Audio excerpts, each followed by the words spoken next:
L'accident de Pierre, c'est venu me chercher parce qu'il y a des choses qui auraient dû être faites dans le sauvetage nautique glace à Montréal. Puis je me dis qu'aujourd'hui, ça n'aurait jamais dû arriver, cet accident-là. Il y a 1 an, le pompier Pierre Lacroix est mort en héros en sauvant des plaisanciers dans les rapides de la Chine. Faut-il blâmer la force des courants? Sûrement. Mais s'il y avait autre chose?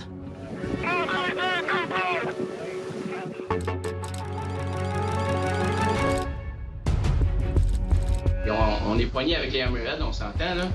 C'est des bateaux qui ne sont pas tout à fait de ce qu'on a besoin en passant. Le Hammerhead, c'est le bateau dans lequel se trouvait Pierre Lacroix. Et il y a peut-être des problèmes avec ce bateau qu'on a tenté de cacher. De même qu'avec l'ensemble de la gestion des sauvetages nautiques. Un enregistrement confidentiel, un rapport qui était disparu, mais qu'on a retrouvé, et le témoignage précieux de pompiers vont nous éclairer. C'était une question de temps avant qu'il arrive un accident avec ces bateaux-là. Je pense que le fait que j'ai plus de papa, c'est une des preuves que les pompiers n'ont pas été écoutés. Ici Marie-Maude Denis, bienvenue à Enquête.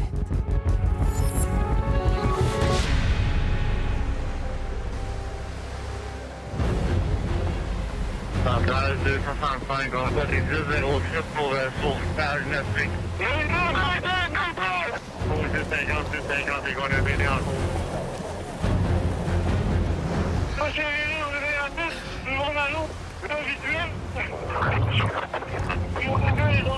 Tes coéquipiers, t'as aucun visuel avec eux autres. Il reste pas un pompier, on n'a pas trouvé qu'il est à l'eau. C'est le 3e bateau là, qui chavire. Je me dis qu'aujourd'hui, ça n'aurait jamais dû arriver, cet accident-là. Je veux vraiment raconter mon histoire pour que les choses changent. Parce que ça fait plusieurs années qu'il y a toujours le même problème. On va se concentrer sur la recherche du pompier. Peux-tu me confirmer que Pierre Lacroix est toujours manquant? Je pense que le fait que j'ai plus de papa, c'est une des preuves que les pompiers n'ont pas été écoutés. Laissez discret. Le manquant est toujours Pierre Lacroix. Garde l'heure pour le dernier salut du pompier Lacroix. Salut, madame! Salut! Hein? Au nom de la caserne 64, on vous remercie d'être venu aujourd'hui en l'honneur de Pierre. La mort soudaine du pompier Pierre Lacroix, le 17 octobre 2021, a créé une immense onde de choc. Mon père, c'était quelqu'un qui aurait donné sa chemise pour n'importe qui avait besoin d'aide. C'est vraiment un des piliers de la caserne 64 parce que tout le monde il comptait sur lui. Il m'avait dit que quand la cloche elle sonne, la switch de sa vie elle tombe à off. Puis là, il devient Pierre le pompier. Il est plus Pierre Lacroix. Il devient un pompier. Puis là, ma job, c'est d'aller sauver les gens qui sont dans le besoin. Mais ce décès tragique a également réveillé une colère contenue depuis longtemps. Quelques mois après les funérailles, un lanceur d'alerte nous contacte pour nous faire découvrir une face cachée du service de sécurité incendie de Montréal. Ici, là, c'est juste en face là, de ma demeure. Là. Moi, de l'intérieur de ma cuisine là, puis de ma salle à dîner, bien, c'est ça ici que je vois.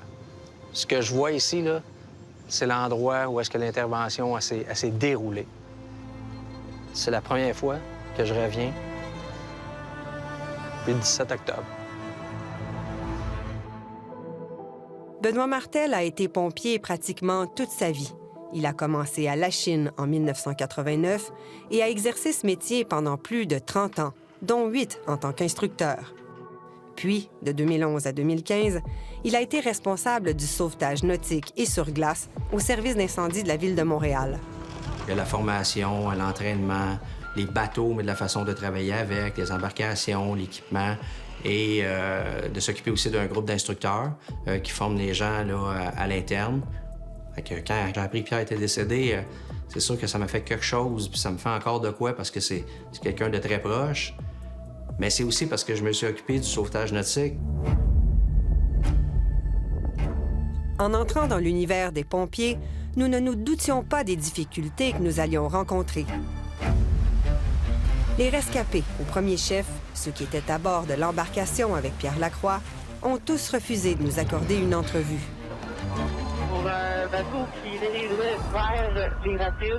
Le bateau serait tombé en panne. On devrait avoir 2 passagers. Nous avons reconstitué la soirée du 17 octobre en partie grâce aux communications radio que nous avons obtenues. Le bateau est encore à la dérive, là. On va aller à sa poursuite. Et à partir du récit écrit d'un pompier présent ce soir-là et qui a eu connaissance de tous les faits. Il a requis l'anonymat, il n'est pas autorisé à nous transmettre de l'information. L'histoire du bateau numéro 1864, celui à bord duquel se trouvait Pierre Lacroix, commence vers 19h10, à environ 8 km en amont des rapides de Lachine, à Montréal. Des plaisanciers sont en panne au milieu du fleuve. La centrale 911 reçoit un signalement. 4 pompiers répondent à l'appel. En rade du 164, on est plus pas sur l'eau. Le 1864 se met en route sans perte de temps, à pleine vitesse. L'embarcation continue à dériver. Il fait noir, l'éclairage est important. Ce soir-là, le courant est 2 fois plus fort que d'habitude. Un décompte est donné. Dans 4 minutes, le bateau passe les rapides. L'urgence d'agir est présente. Le 5, le 4 pour le 203. Les ondes sont inondées d'informations. Le décompte continue. Dans 2 minutes, l'embarcation passe les rapides. Le 1864 est à plein régime. Impossible d'aller plus vite. Ensuite, le poste de commandement avertit. Dans 1 minute, l'embarcation passe les rapides. Le 1864 aperçoit l'embarcation. La lumière est dessus. Le contact est fait. La victime lance un câble mêlé au personnel. Le 1864 attache l'embarcation nez à nez, car la vague est derrière les victimes. Hey, les gars, on tire! Pierre dit de ne pas attacher le câble trop serré, car s'il y a un problème, le 1864 va pouvoir détacher le câble pour pas se faire emporter avec l'embarcation. Le 1864 commence à remorquer l'embarcation. Le 1864 tente de sortir de là, mais leur bateau tombe en cavitation. Panne de moteur. Leur bateau tombe statique. Le câble se brise, il y a un contact entre les 2 embarcations. Un peu d'eau entre sur le devant du bateau. En une fraction de seconde, leur bateau chavire. Oh shit! Le mayday est donné. Le personnel du 1864 se fait emporter par les rapides.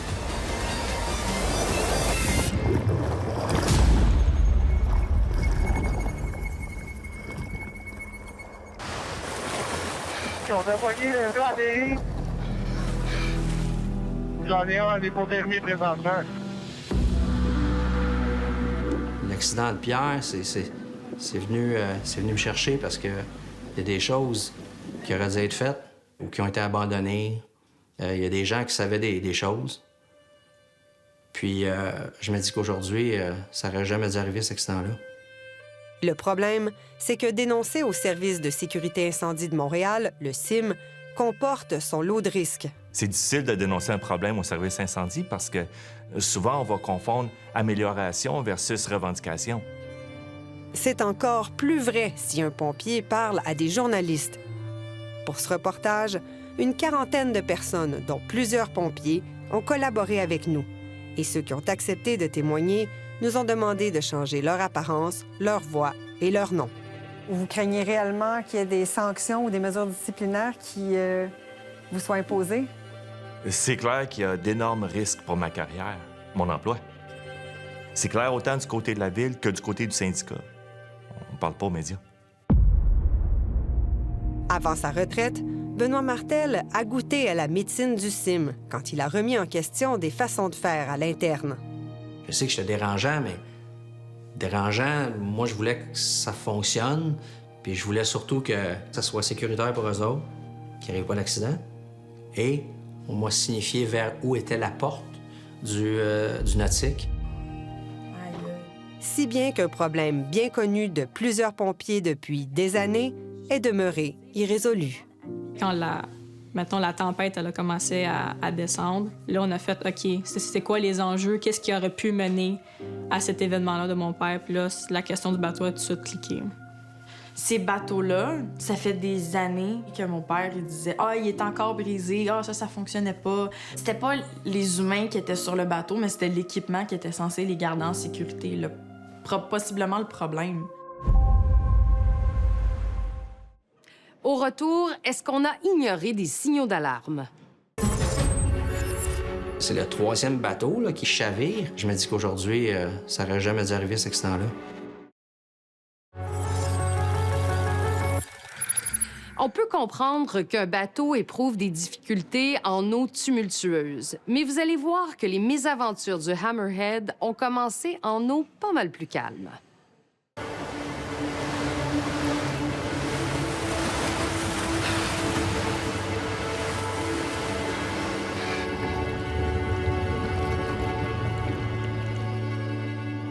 Au lendemain du tragique décès du pompier Lacroix, peu d'informations filtrent sur les circonstances de l'accident. Celui-là et les précédents. C'était le 3e bateau, officiellement, qui virait à l'envers. Le 3e.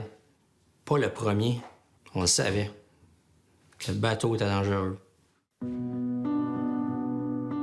Lorsque je suis devenu chef de cette spécialité-là, il y a eu des incidents avec ces bateaux-là. C'est certain que moi, j'ai levé la main en disant « Bien là, ces bateaux-là, ils ont pas changé. » Éric Lamère, un pompier retraité, était à bord du premier bateau qui a chaviré. Il a longuement hésité avant de nous parler. Il nous a finalement donné rendez-vous au port de Montréal pour monter à bord d'un bateau qui nous conduira sur les lieux de l'accident. Nous tombons par hasard sur l'embarcation des pompiers, un Hammerhead, qui est taqué. C'est le fameux Hammerhead. Oui. C'est dans un bateau comme celui-ci que Pierre Lacroix prenait place en octobre 2021. Une embarcation choisie par le CIM. C'est un bateau avec une coque en V rigide, équipé d'une turbine pour pouvoir aller dans les rapides. Il est muni d'un moteur diesel importé, un seul. Une embarcation qui, à l'époque, avait aussi la particularité d'avoir une porte sur le côté, un peu comme sur ces images, pour faciliter la récupération de victimes à l'eau. Une demande du CIM. Nous avons retrouvé un des pompiers qui ont été consultés pour choisir le bateau. Sylvain Ricard était instructeur à l'époque. Il n'avait pas de pouvoir décisionnel, mais plusieurs sources nous indiquent que la direction se fiait à lui, ce qu'il ne nie pas. Il trouvait très utile l'ajout de la porte. Quand il y a une embarcation, mettons avec un ouf en bord, c'est plus dur à faire un sauvetage ou ramasser quelqu'un. Ça, c'est des choses qui soit ont été proposées par le constructeur pour résoudre un problème. Mais donc, vous donniez votre avis là-dessus? Ben oui, c'est sûr que je donne mon avis. C'est une bonne idée, c'est pas une bonne idée, ben oui. C'est sûr que c'est une bonne idée.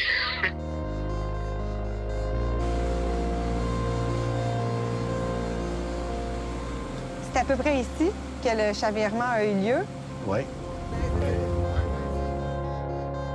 Le 1er mai 2009, le CIM vient de mettre en service sa toute nouvelle flotte de bateaux de sauvetage.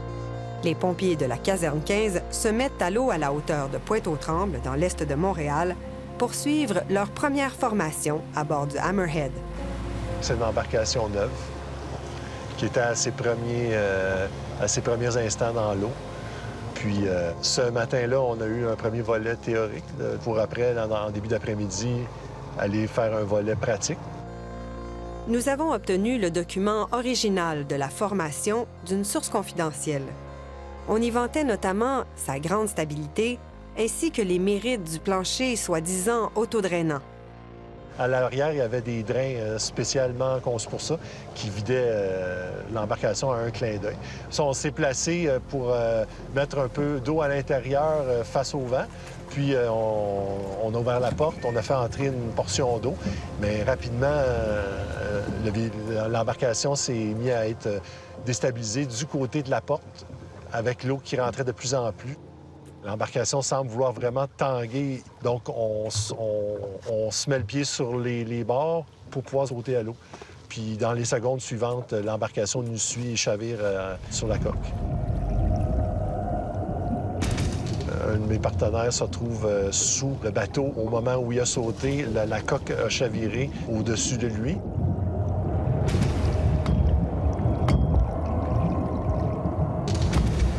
Nous, à la surface, on le cherche, on l'appelle.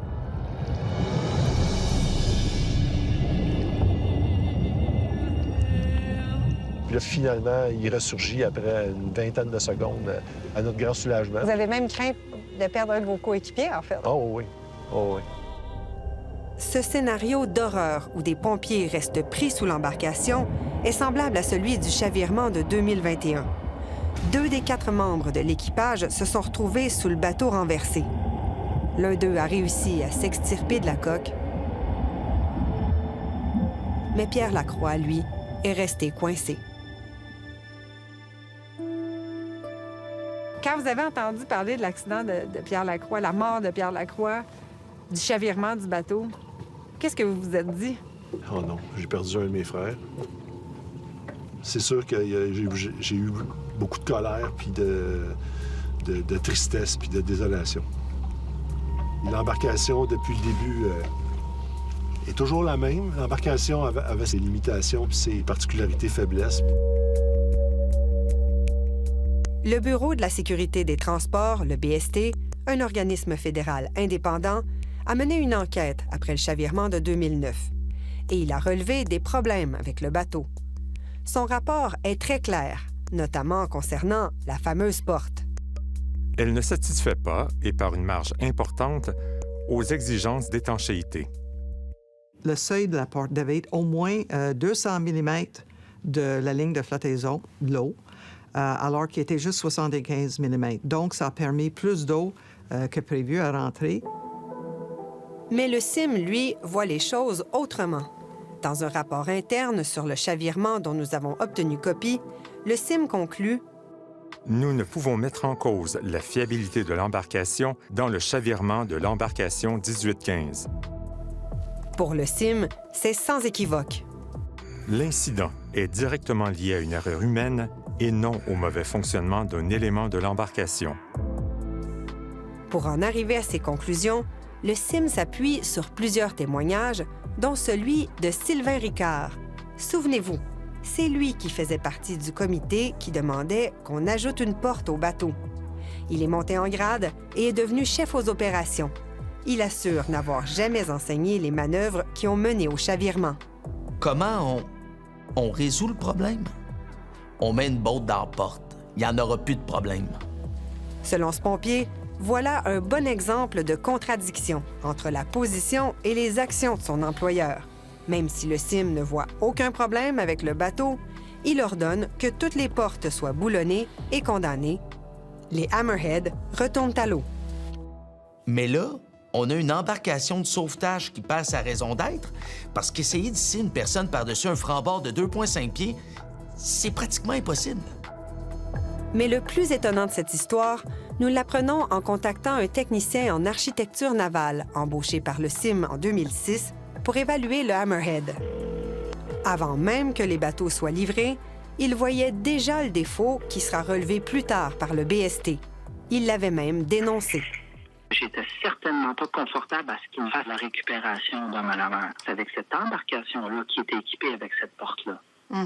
Parce que je me suis dit, ils vont prendre une première gorgée, ils vont se faire peur, puis le bateau va chavirer. Jean-Claude Lorrain voyait très bien le problème que pouvait constituer la navigation avec une porte ouverte, mais il n'oubliera pas de sitôt l'accueil qu'on lui a réservé. On s'est fâché du côté de la CIM, disant « Hey, chose, c'est parce que là, nous, on a un inspecteur de Transport Canada qui nous dit que le bateau est conforme aux normes de Transport Canada. » Puis moi, j'ai dit « Ben, je veux bien, là, mais moi, je suis pas confortable avec la manière que la porte est traitée dans ce dossier-là. » Ça n'empêche pas le Service de sécurité incendie de Montréal d'acheter les Hammerhead après avoir été chercher l'avis d'un autre consultant qui lui donne le feu vert. Le CIM octroie le contrat de gré à gré au fabricant, la compagnie Rosborough de Halifax. Nous avons retracé le représentant de Rosborough au Québec à l'époque. On a fait des bateaux selon les exigences du client. On a le droit de faire un avis sur mesure. Est-ce possible que les ajustements ou les modifications ou le sur-mesure qu'on a fait, pour reprendre vos termes, aient affecté la stabilité du bateau? Ça, je ne répondrai pas à cette question-là. Je ne vous pas, les tests ont été faits, les papiers sont en ordre. Les Hammerhead ont effectivement été certifiés par Transport Canada. Mais les normes n'exigent pas que la stabilité du bateau soit testée en conditions réelles de sauvetage. On a empli l'embarcation d'eau pendant qu'elle était à quai, pas sur le fleuve pendant une intervention. Cette embarcation-là, là, juste une personne qui se déplace, ça devenait instable. Dans un courriel, Transport Canada, l'organisme fédéral qui régit les normes, nous a indiqué qu'il s'en remet aux fabricants et à l'opérateur pour être conforme s'il prévoit effectuer des opérations spéciales. Cette embarcation, qui sera ultimement distribuée dans 8 casernes nautiques à Montréal, a pourtant été présentée aux pompiers en formation comme étant insubmersible. Force de constater qu'en effet, le bateau reste insubmersible, mais n'est pas inchavirable. Après la pause, un rapport d'incident qui disparaît mystérieusement. Mais à un certain point, très peu de temps après l'événement, il y a comme eu un balayage sous le tapis.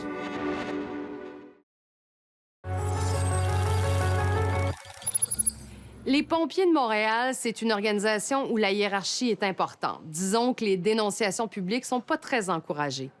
Mais avec la mort de Pierre Lacroix, certains ont décidé qu'il était temps de parler.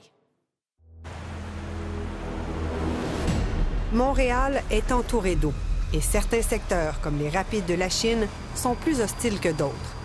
Pour mieux comprendre la puissance des eaux à l'endroit où le pompier Lacroix a perdu la vie, il suffit de s'en approcher.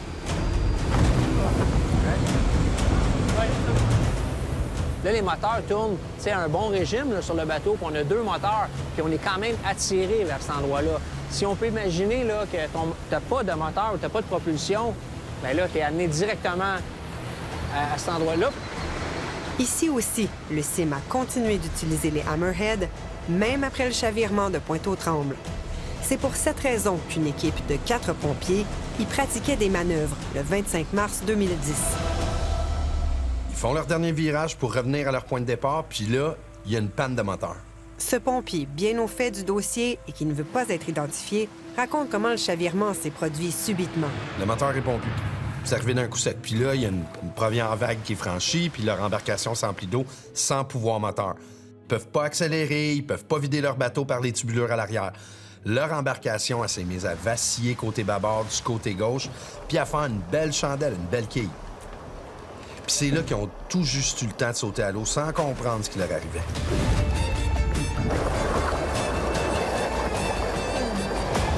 À nouveau, 4 hommes se retrouvent à la mer, mais cette fois, dans les eaux turbulentes des rapides de la Chine. C'est clairement un Mayday. C'est clairement une situation d'urgence. Il y a beaucoup de gens qui ont été dépêchés sur ça. Mais c'est clairement aussi un paquet d'interrogations. Comment ça? Pourquoi?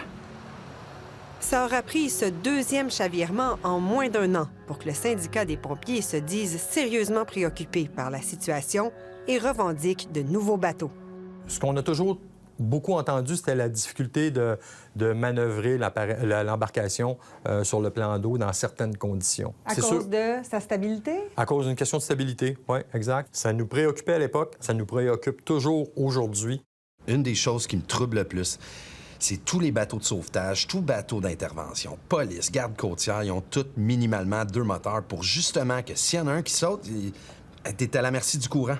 Les Hammerhead, là, ils ont juste un moteur.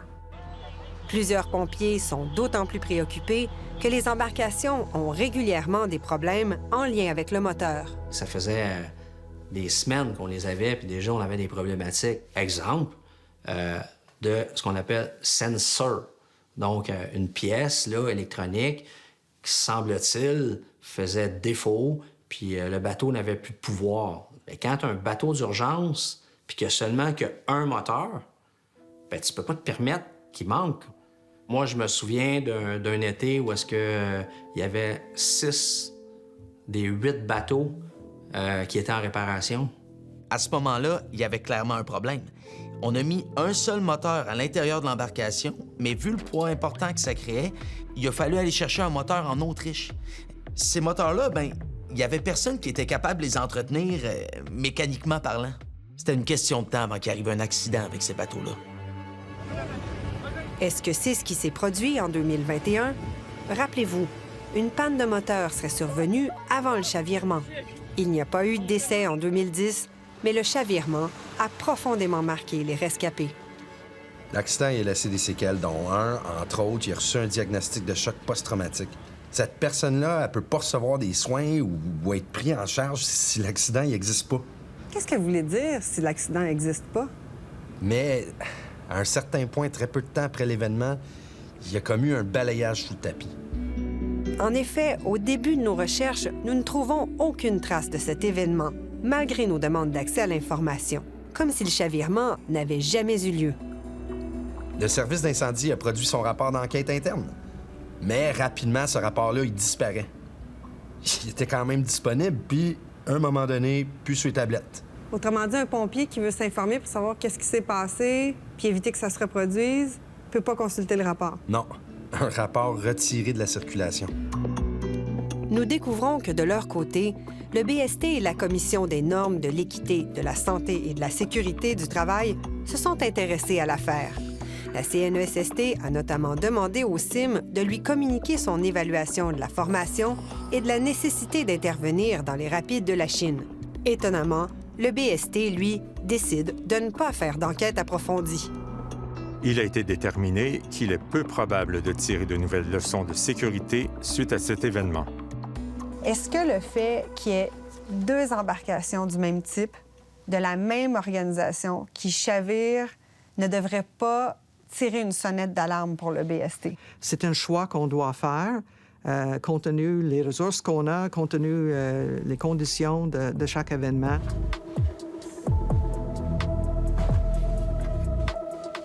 Après plusieurs semaines de recherche, une source nous achemine le fameux rapport interne porté disparu. En lisant ça, ce qu'on comprend, c'est que, encore une fois, le CIM rejette l'hypothèse que c'est le bateau qui est à l'origine de l'accident.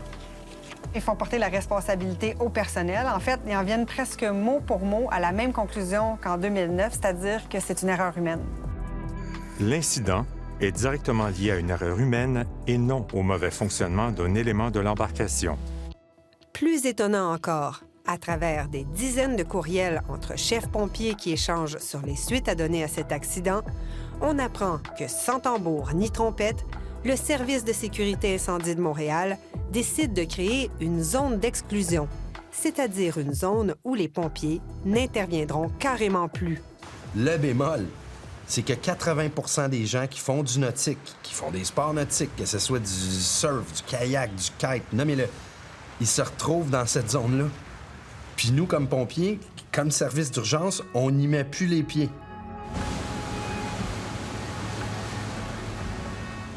Juste ici, c'est la zone d'exclusion. Ici, on peut naviguer. Donc là, on est juste sur le bord de la ligne. La ligne est quelque part ici. Quelque part ici. Est-ce qu'on est capable de la voir, la ligne? Ben... non.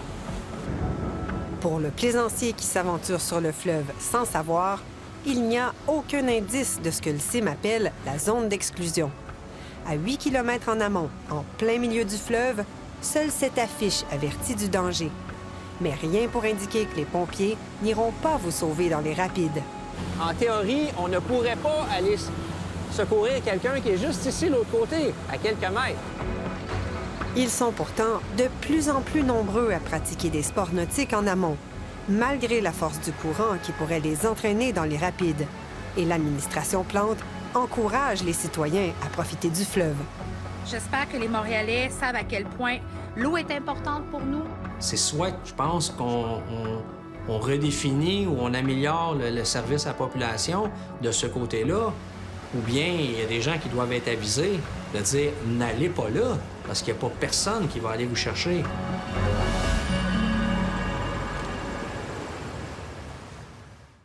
Un malaise à la direction du service des incendies. Après la pause, on vous révèle un enregistrement secret. On est capable de faire des choses. Il faut les faire de la bonne manière, par exemple, avec les bons outils. Tous les pompiers vont vous le dire, ils sont conditionnés pour sauver des vies. Alors c'est complètement contre leur nature quand on leur dit qu'ils doivent porter secours aux gens sur le fleuve, sauf dans les endroits les plus dangereux. Ce que vous entendez, c'est une rencontre avec des patrons du Service de sécurité incendie de Montréal, enregistrée en 2014 à leur insu. C'est une source confidentielle qui nous a remis cet enregistrement. Bon matin tout le monde, ça fait plaisir de vous rencontrer. Lors de cette rencontre, des instructeurs nautiques expriment clairement à la direction les nombreux problèmes qui affectent le sauvetage au CIM. Les mêmes problèmes que plusieurs constatent encore aujourd'hui. Tantôt aussi qu'on est poigné avec les Hammerhead, on s'entend, là. C'est des bateaux qui ne sont pas tout à fait de ce qu'on a besoin en passant. Les instructeurs remettent en question la création de la zone d'exclusion qui leur interdit d'intervenir dans les rapides de la Chine. On se dit, non, c'est une zone, c'est un no man's land. On est capable de faire des choses. Il faut les faire de la bonne manière, par exemple, avec les bons outils et de permettre aux gens de pouvoir y aller de façon sécuritaire. Le directeur prend acte de ses préoccupations. Par rapport au rapide de la Chine, effectivement, il y a comme une espèce de malaise actuellement. Il y a une question de santé et sécurité, ça on s'entend. Est-ce qu'on a les équipements pour aller là? On a des doutes.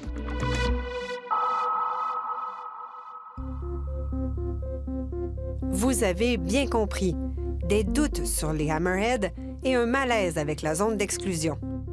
Mais le CIM peut-il se dégager de la responsabilité d'intervenir dans les rapides? Étonnamment, oui.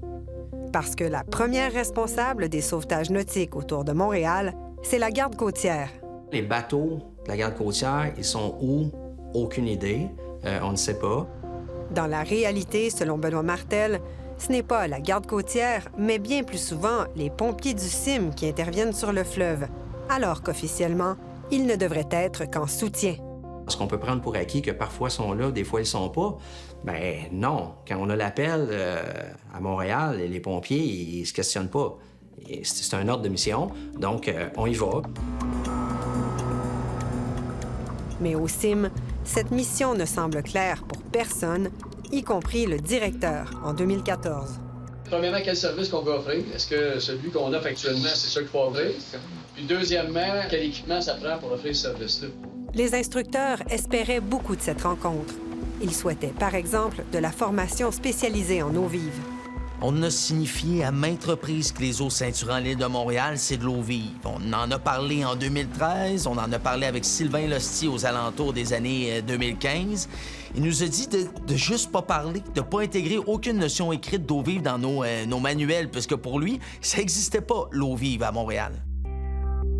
Sylvain Losti a été responsable du nautique. Il s'est par la suite rendu presque au sommet de la hiérarchie du CIM. Il n'a pas voulu répondre à nos questions. Je suis pas mandaté pour parler de ça, madame. Je suis retraité, puis je veux rester retraité, merci. Lui nous a muselés, dans le fond, sur tout ce qui touchait l'eau vive puis les besoins d'eau vive par rapport aux instructeurs, parce que ça coûtait des sous. Est-ce qu'on doit former les pompiers en eau vive? La réponse est oui, et c'est ce que l'on réclame. Pourquoi l'employeur ne le fait pas? Définitivement une question d'argent. C'est clair que la formation est un des grands pans qui est à défaut dans ce dossier-là. Si Pierre Lacroix et son équipe avaient eu une formation en eau vive, serait-il intervenu de la même façon en 2021?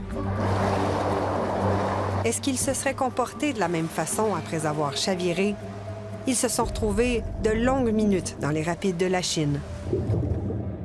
À l'époque où il était responsable du secteur nautique, Benoît Martel misait sur un plus petit nombre de pompiers certifiés, mais mieux formés. L'argumentaire dans tout ça, c'était moins on va avoir de monde, plus on va être capable de s'en occuper, plus on va être capable de les supporter, plus ils vont faire de pratiques, plus ils vont avoir du millage, donc ils vont être meilleurs.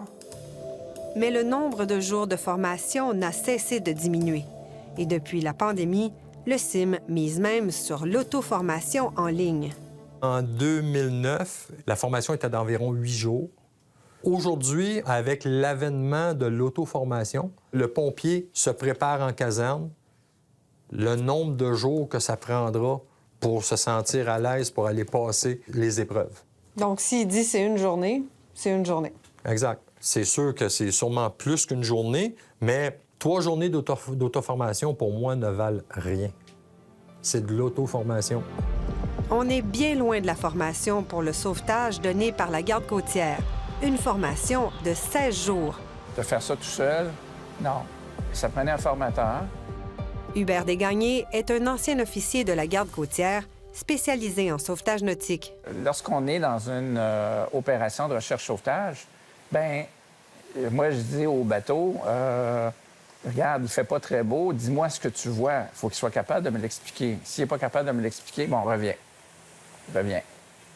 Donc, c'est en fait critique et essentiel d'avoir un formateur qui est capable d'analyser l'apprentissage. Absolument. C'est tout à fait la base. Après la mort de Pierre Lacroix, le CIM a mis sur pied un comité qui doit réévaluer ce qu'il appelle l'offre nautique. Pour ce faire, à qui le CIM se fie-t-il? À nouveau, à Sylvain Ricard, à qui on a confié la direction de ce comité. Maintenant retraité, il a accepté un contrat pour l'occasion. Moi, là, j'ai pris le mandat, là. C'est même pas une question monétaire. Pour vraiment mon amour du milieu. C'est aussi simple que ça. J'imagine que vous entendez, comme moi, les pompiers qui disent que la formation est insuffisante. C'est impossible que vous ne l'entendiez pas. Ben oui, c'est sûr que je l'entends. Mais posez-vous la question pourquoi elle est insuffisante, par exemple. C'est ça l'affaire. Dites-le-moi, pourquoi est-ce qu'elle est insuffisante? Souvent, il n'y a pas d'embarcation. Faut que tu ailles à l'eau pour la formation. Il n'y a pas d'embarcation parce que les hammerheads sont brisés. Oui, c'est ça, exactement. Bien, c'est un problème, ça? Ben oui, je le sais. Quelques jours après cet entretien, la participation de Sylvain Ricard au comité de refonte du nautique a pris fin. Donc, est-ce que c'était le bon bateau? Non. Posez-vous la question plutôt. Est-ce que les hammerheads sont passés leur durée de vie? Cette question, il semble que le directeur du CIM se la pose désormais lui aussi. Confronté aux faits de notre reportage, alors qu'il les avait toujours défendus, changement de cap. Le directeur ordonne le retrait immédiat de tous les hammerheads en service. Pour la suite, le CIM mise sur 12 embarcations de type Titan, acquis pour la somme de 7 millions de dollars, comme l'explique le directeur dans une vidéo récemment mise en ligne. Ces embarcations, d'une conception ultime en matière de stabilité et de sécurité, ont commencé à arriver à Montréal cet été et la formation est déjà commencée. Je pense que ça va être comme de dire « je conduisais une Civic, là, je vais conduire une Formule 1 ». Ça va demander un niveau de formation qui va être ajusté à ça, non? Le CIM, comme la garde côtière, a refusé notre demande d'entrevue, invoquant notamment une enquête publique de la coroner. Pour ce reportage, nous avons aussi joint plusieurs chefs, directeurs et membres de l'état-major, actifs ou retraités, montrés du doigt par nos sources. Aucun d'entre eux ne s'estimait imputable. Le soir du 17 octobre 2021, dans le noir, dans l'urgence, les pompiers à bord du 1864 sont sans aucun doute entrés dans la zone d'exclusion. Plusieurs de nos sources craignent que ce soit eux qui soient montrés du doigt, que ce soit eux qui, comme par le passé, portent la responsabilité de l'erreur humaine. Pourquoi la première fois, c'était pas suffisant pour dire « plus jamais ». On se retrouve 12 ans plus tard, là. Tout est identique, sauf les victimes. Là, il y a eu un décès, plus d'autres victimes. La colère, là, elle vient de là. Assez, c'est assez. J'aimerais ça que, quand il arrive un échec, un accident, qu'on puisse s'en servir pour grandir puis devenir meilleur, et non pas toujours essayer de trouver un coupable. On le savait que le bateau était dangereux. On savait qu'il manquait de formation. On a réagi en mettant une ligne imaginaire dans des GPS. Je connais pas de pompier à Montréal ou de pompière qui aurait dit « Moi, j'arrête à la ligne, puis ces deux personnes-là qui sont dans le bateau, ils passeront dans les rapides, puis s'ils ont une chance, on les récupérera de l'autre bord. » On ne connaît pas.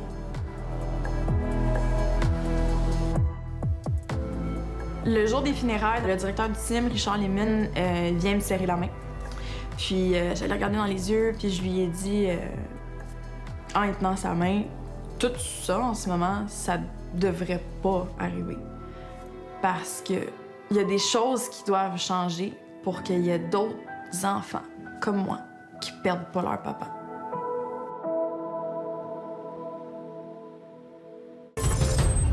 Après la pause, d'importants revirements avant la diffusion de notre enquête. Il y aura un reportage d'enquête qui est en préparation depuis longtemps. Nous avons pris la décision de retirer les 3 bateaux Hammerhead qui étaient en service par mesure de précaution afin de nous permettre d'effectuer certaines vérifications. Julie, ce qu'on entend là, les pompiers de Montréal n'ont pas vu ça souvent.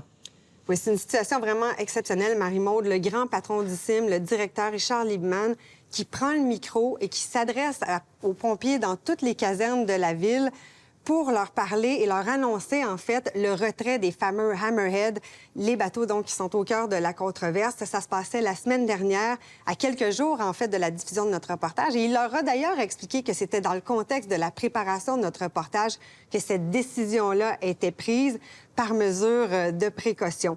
Mais plusieurs pompiers nous ont raconté, Marie-Maude, dont ceux qui ont enregistré cette prise de parole-là du directeur, que c'était du jamais vu, qu'ils ne se souvenaient pas d'avoir entendu parler un directeur comme ça à ses troupes, pas même pour la mort du pompier Pierre Lacroix.